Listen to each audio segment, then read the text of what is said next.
She's just a paper pusher. Chloe, she has no idea how real power works. I am Crystal, a 32-year-old compliance officer. I risked my personal credit to silently serve as the sole financial guarantor for his luxury clinic, just to protect his ego. He wiped that sacrifice away instantly, handing the credit to his mistress. Good thing my family's connections secured this prime location, Chloe giggled, leaning into him. I didn't scream. I didn't cause a scene. I only slipped my hand into my coat, quietly tracing the red keycard, the physical proof of my absolute control. Tonight, during their ribbon-cutting ceremony, the property management will permanently lock them out. Before 75 elite investors, his fabricated empire will collapse into crushing personal debt. Let me show you how quietly the truth bites. If you've ever had your silent sacrifices used against you, you are not alone. Tell me where you are listening from and your local time in the comments. I read every single one. Let's go back to where this started. I stood alone in the center of Julian's corner office, surrounded by imported Italian leather chairs and frosted glass partitions. The clinic was quiet, the last of the elite patients having left an hour ago. I looked down at his expansive mahogany desk, scanning the pristine surface. Beneath a scattered stack of glossy promotional brochures, a folded piece of thick yellow paper caught my eye. I slid it out just enough to read the bold, faded ink stamped across the top, notice of delinquency, and intent to seal. I pulled my standard spouse issue keycard from my purse and swiped it against the VIP suite access terminal mounted on the wall. The card reader flashed a harsh, rapid yellow light. The digital screen blinked a two-word error code, account suspended. Before I could swipe it a second time, the heavy glass door swung open. Julian walked in, adjusting the cuffs of his tailored suit jacket. Chloe trailed half a step behind him, carrying a sleek tablet clamped tightly to her chest. "Oh, the terminal is acting up again," Chloe said, her voice dripping with an artificial, practiced sweetness as she noticed the yellow light. "It's just a glitch with the secondary access tiers. Crystal, the VIP suite is perfectly fine." Julian did not even bother to look at the reader. He simply nodded, checking his gold watch, completely oblivious to the fact that his clinic was bleeding out under his feet. "Chloe is handling the IT vendor," he said dismissively, brushing past me to grab his briefcase. "Don't touch the hardware. Crystal, you don't understand how these commercial systems operate. We have a networking dinner." They left together, leaving me standing alone in the dimming office. I did not argue. I sat down in his ergonomic leather chair, opened my laptop, and pulled up my secure financial dashboards. My fingers moved over the keyboard with the mechanical precision of a seasoned compliance officer. I dragged the cursor across 5 years of meticulous credit building, a pristine 810 FICO score, a personal pledge of $200,000 in liquid collateral. I had submitted every tax return, every W-2, and every bank statement I owned to Mr. Vance's property management firm. I did it because Julian's credit was mediocre, heavily damaged by his medical school loans and his obsession with financing luxury cars he could not afford. For 3 years, I had acted as the silent, invisible commercial lease guarantor so he could see his name in gold letters on the clinic door.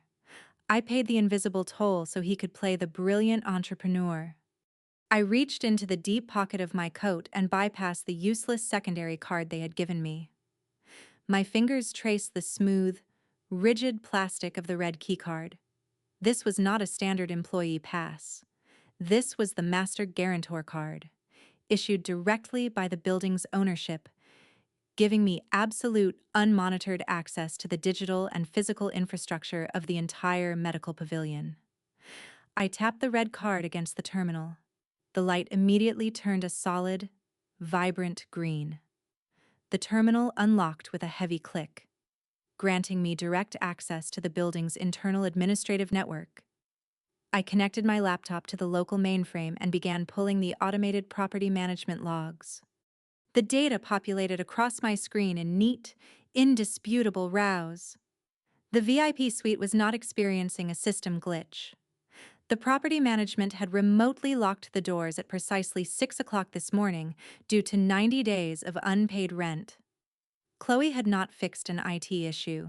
She had merely used a manual maintenance override to unlatch the physical deadbolt, keeping the illusion alive for one more day. But the rent money had been transferred out of our joint account every single month. I stared at the missing column of numbers, the cold reality settling in my chest. The money had vanished before it ever reached the landlord. Who was manipulating the clinic's cash flow? Before I could open the routing history to trace the missing funds, my cell phone vibrated violently against the glass desk.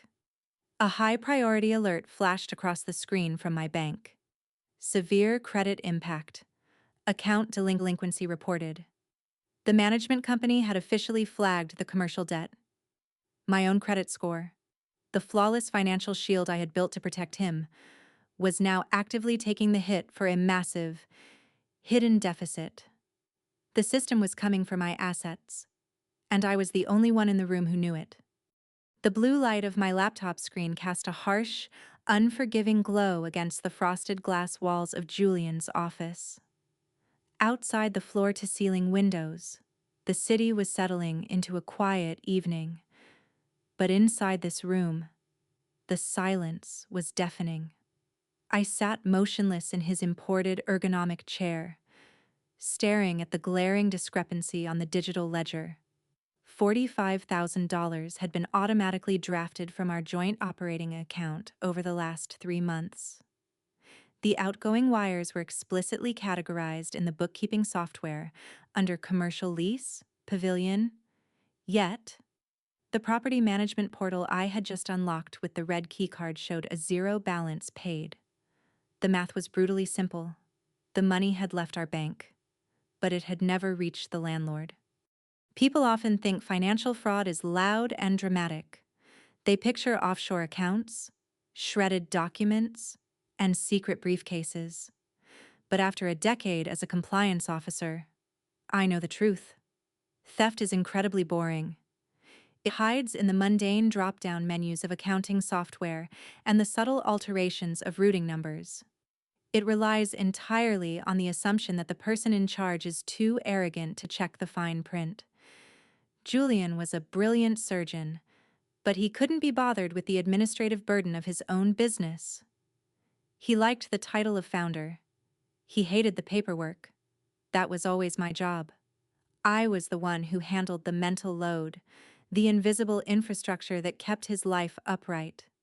I clicked on the outbound transaction history, my eyes scanning the payee data line by line.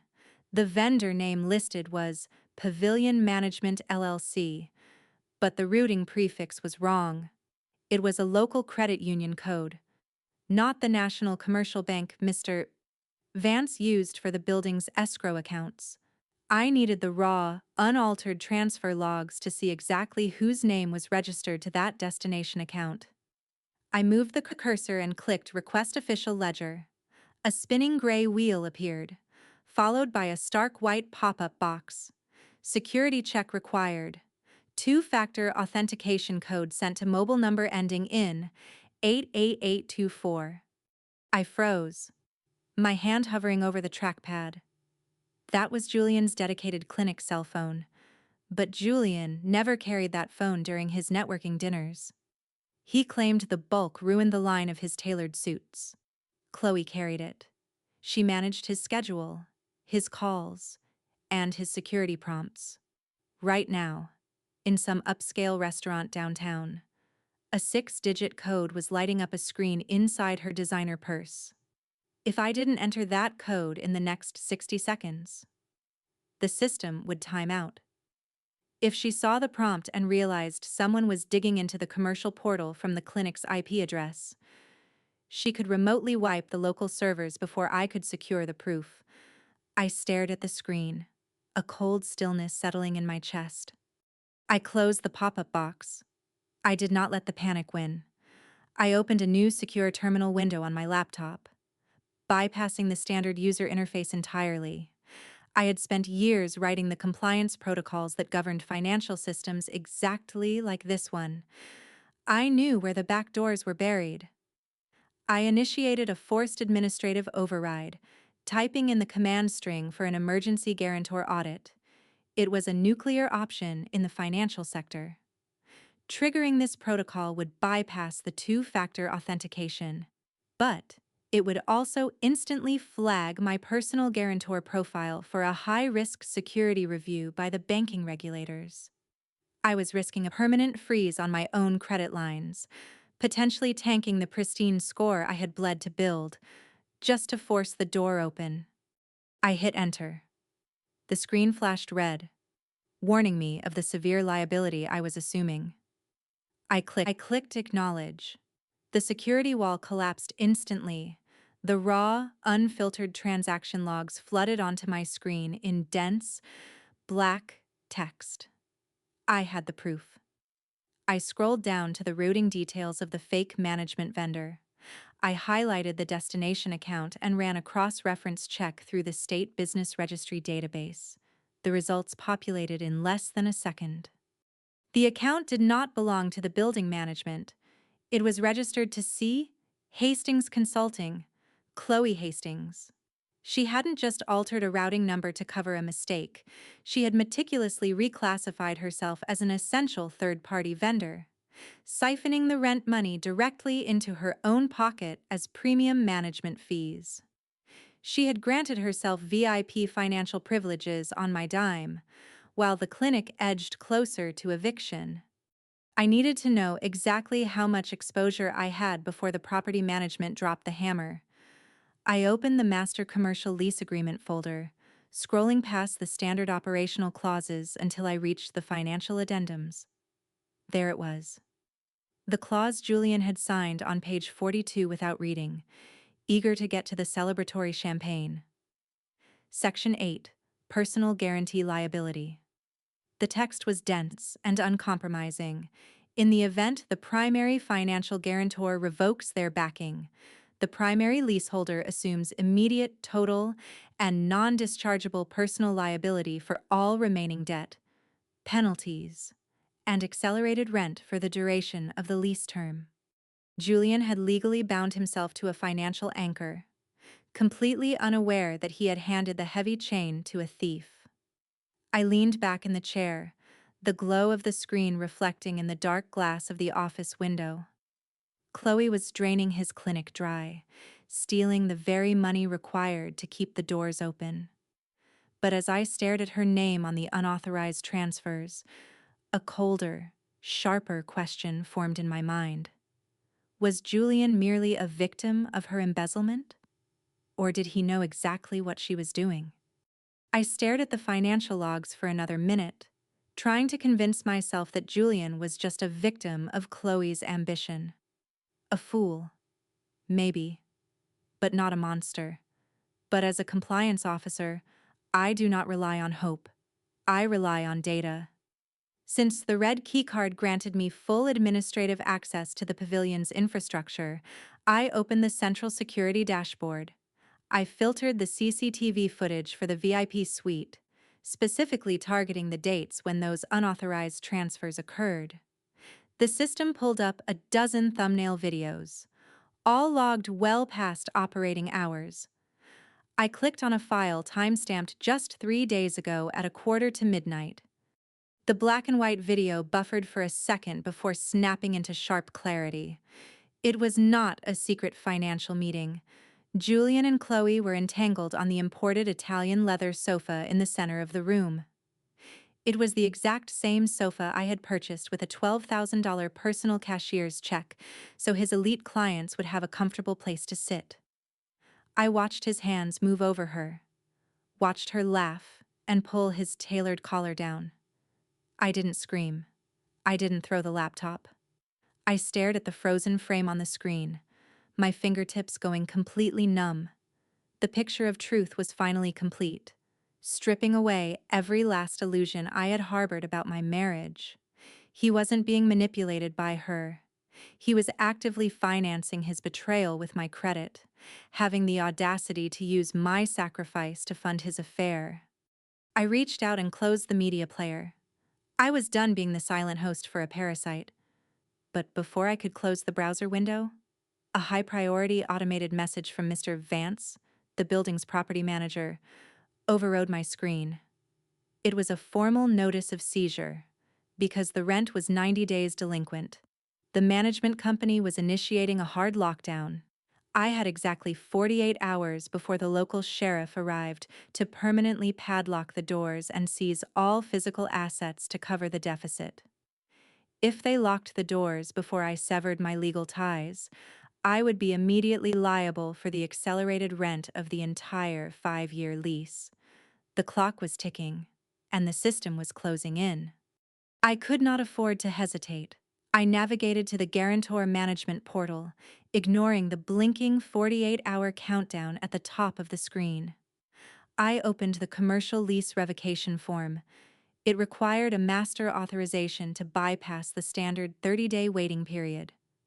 I picked up the red keycard from the desk, typed its unique 16-digit alphanumeric master code into the terminal, and hit enter. The system accepted the credential instantly, moving the revocation order into the pending command queue. All it needed was a final physical swipe to execute. I closed the laptop, the screen going black. My heart was perfectly steady. The question wasn't if I would leave him. The question was how to strip them of absolutely everything in a single night. The countdown clock was relentless. I had less than 48 hours before the sheriff padlocked the clinic doors, but tonight was the grand ribbon-cutting ceremony. The VIP suite was swarming with high-end caterers and 75 elite investors. Retreating to a windowless alcove, I opened my laptop. I typed my 12-character compliance cipher into the mainframe. A green banner flashed, "Revoke guarantee digitally signed," pending physical keycard activation. A single swipe of my red keycard at the main terminal would sever my legal ties to this sinking ship. The door swung open. Julian stepped inside, adjusting the cuffs of a bespoke suit paid for by a line of credit I managed. He eyed my simple navy dress critically. "You are wearing that. Listen, tonight is about projecting absolute success. You freeze up. Let Chloe handle the main introductions. She has the right energy." For 5 years, I had quietly absorbed his anxieties and balanced his chaotic books. But a narcissist only values the mirror that reflects his greatness. "I will stay in the back," I said, with dead, calm eyes. He smiled patronizingly and returned to his party. By 8 o'clock, the suite was packed. Chloe was in her element in a stunning emerald gown, weaving through the crowd. "Getting this pavilion was a nightmare," she told a circle of developers. "But my uncle is on the commercial board. I pulled family strings, and Mr. Vance handed us the master lease." Julian beamed with adoration. She was claiming credit for the $200,000 of personal collateral I had locked in escrow. She was building an empire on my flawless credit score. Julian stepped up to the acrylic podium. "We stand on the precipice of a new era," his voice echoed. "But vision requires a solid foundation. I want to publicly thank the woman whose relentless drive secured our home. Chloe, please come up here." The room erupted into applause. I didn't move. I didn't cry. My fingers wrapped tightly around the cold plastic of my red keycard. As a caterer handed Julian golden scissors, I walked directly toward the main security terminal. Julian's face twisted into a furious, silent warning. I ignored him, pressing the red keycard flat against the digital reader. The machine beeped twice. The green light turned a flashing red. The music cut out, and ambient lighting dropped to harsh emergency brightness. The glass doors hissed open. Mr. Vance marched inside, flanked by security. Ladies and gentlemen, this event is over, he announced. The commercial lease for this pavilion has just been formally revoked. Evacuate immediately. Julian dropped the scissors. Vance, what is this? Chloe's family arranged this lease? Vance looked at him with pure pity. I have no idea who this woman is. This suite was leased strictly on the flawless credit score and collateral of your wife, Crystal. She is the sole master guarantor, and she just pulled the plug. Julian stared at me like a ghost. He looked at Chloe, whose face drained of color. He opened his mouth, but no sound came out. His champagne flute shattered on the marble as his knees buckled. The elite network he had sacrificed our marriage to build evaporated as the investors quietly filed out. As catering staff packed away untouched caviar, Mr. Vance handed me severance documents. In exchange for handing over the server logs proving Chloe's embezzlement, he agreed to release my liability. I signed my name, permanently detaching my credit from this ruin. Vance then handed Julian a yellow paper. Since the guarantor revoked her backing, Section 8 is active. Personal guarantee liability. Julian was now personally, non-dischargeably liable for the entire 5-year lease. $3.2 million. Due immediately. His phone vibrated violently. His accounts, savings, and credit cards were officially frozen. He reached a shaking hand toward Chloe. Call your uncle. We can fix this. Chloe stepped away, her artificial sweetness replaced by calculating disgust. There is no uncle. Julian, I am a consultant. I follow the money, and you just lost $3 million. She turned on her heel and walked out, abandoning him the second the host ran out of blood. I zipped my tote bag closed and stepped into the cold night air. I walked to the edge of the reserved parking space, stopping above a heavy iron storm drain. Opening my hand, I let the red keycard fall. It hit the iron grating before plummeting into the black water below. No splash, no echo, just the steady drip of rainwater. I didn't bend down or wipe the raindrops from my cheeks. I stepped into my car and started the engine. The silence in the cabin was clean, spacious, and entirely mine. I pulled out without looking back in the rearview mirror. I let the red keycard slip into the iron grate, washing away the illusion that my silence could buy loyalty. A parasite never respects the host that hides its own strength.